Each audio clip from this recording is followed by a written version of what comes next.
The number one food I would recommend to stay away from is actually cow dairy. That one is a big issue. There was a book wrote called The Devil's in the Milk. Keith Woodford, I believe, wrote it. And basically through the research, what he was finding is that there's the casein protein, which is in dairy. In cows, there's actually a mutation that happened. So there's a beta casein protein. There's one called A1, and then there's one called A2.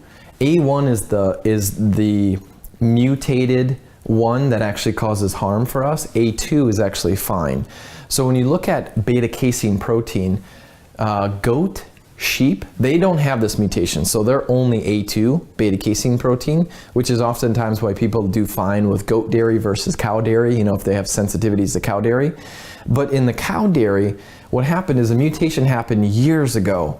And when the mutation happened with the beta casein protein with this A1, those cows actually started making more milk. So as a farmer, you get paid per, like weight of milk and production. So the farmers, without even realizing it, bred the cows. So they basically all have A1 beta casein.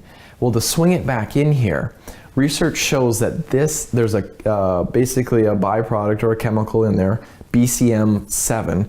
This is 23 times more reactive than gluten is in our body. This beta casein A1 protein. So it's becoming more and more known that you actually can find A2 dairy, A2 milk, A2 cheese from cow.